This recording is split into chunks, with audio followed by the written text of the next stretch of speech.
Police महानिरीक्षक श्री विकास कुमार ने बताया कि लंबे समय से जोधपुर रेंज के ग्रामीणों हलकों में गुजरात से नशे की गोलियां आपूर्ति होने की जानकारी खुफिया सूत्रों से प्राप्त हो रही थी।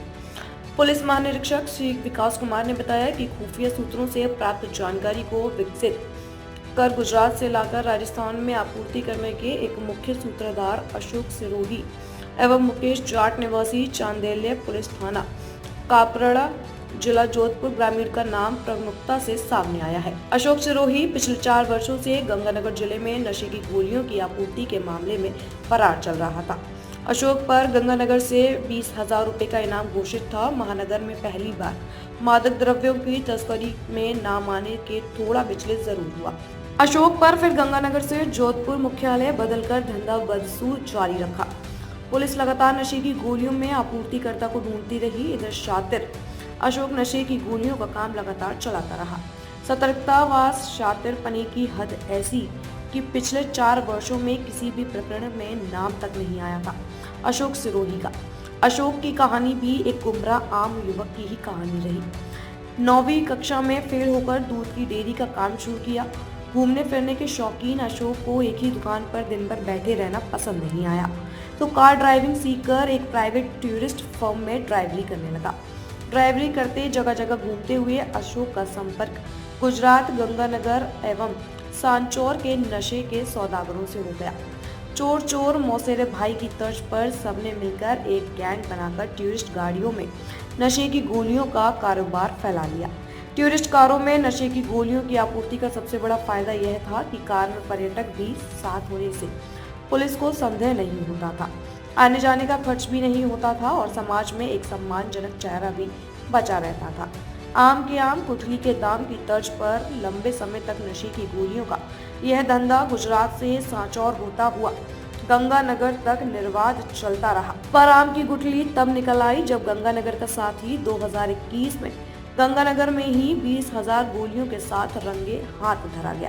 देखिए, इस ऑपरेशन जैसा आप जानते हो काफी लंबे समय से नशे के कारोबारियों के ऊपर शिकंजा कसने के लिए कमर कस रखी है साइक्लोन टीम ने। उसी कड़ी में 90वीं कार्रवाई है हमारी। इस कार्रवाई का नाम रखा गया था ऑपरेशन कलिंग। ऑपरेशन कलिंग इसलिए नाम रखा गया इसका क्योंकि ये अशोक था जो आरोपी था, इसका नाम अशोक था। ये एक तरीके से इसका आखिरी युद्ध था जिसमें यह पकड़ा गया और अब नशे के व्यापार से तौबा करके यह परचून की दुकान खोलना चाहता था पुणे में। इसका हृदय परिवर्तन हो चुका था, इसलिए इस ऑपरेशन का नाम हमने ऑपरेशन कलिंग रखा। नशे के मुख्य 5 अवयव आप देखेंगे मादक द्रव्यों के। एक होता है अफीम, दूसरा होता है डोडा चूरा, तीसरा स्मैक, चौथा आजकल लिमडी का प्रचलन है, 5वां है नशीली गोलियां। तो यह नशीली गोलियों का एक बहुत बड़ा आपूर्ति करता था। गुजरात से लाकर जोधपुर गंगानगर तक नशीली गोलियों की तस्करी का यह व्यापार इसका बड़े लंबे समय से फल फूल रहा था।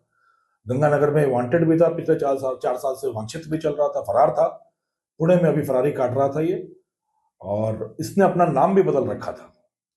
कहते नाम बदला काम बदला और चाल नहीं बदली। तो जब तक चाल नहीं बदलेगी तब तक पुलिस का शिकंजा हमेशा उसकी गर्दन तक पहुंचना है। तो चाल नहीं बदली तो हम पहुंचे वहां तक। पुणे से एक लग्जरी बस में, एसी बस में जोधपुर कुछ पूंजी के सिलसिले में आते हुए रास्ते में इसको हमने बस से गिरफ्तार कर लिया। पहले तो यह हेगड़ी दिखाता रहा, छद्म कागज दिखाता रहा कि मेरा नाम विक्रम है, और हमारी टीम का शोध पूरा था इस पर। हमने जब सारी कलई खोली तो यह टूट गया और इसने स्वीकार कर लिया कि यह वही अशोक है जो पिछले 4 सालों से गंगानगर से फरार है और जो नशे की गोलियों का एक मुख्य आपूर्ति करता है। तो इसकी गिरफ्तारी के साथ एक बड़े चैनल के बंद होने की संभावना है। और मैं फिर वही बात दोहराऊंगा कि जब तक समाज अपराधियों के खिलाफ अलख जगाकर नहीं उठ खड़ा होगा, यह रक्त बीज की तरह पनपते रहेंगे। हम एक एक करके गिनकर इनको पकड़ते रहेंगे और यह 10-10, 100-100 की संख्या में पैदा होते रहेंगे। तो समाज आगे खड़ा हो, पुलिस उद्यत है, कृत संकल्प है, कटिबद्ध है। हम दिन रात काम करने को तैयार हैं।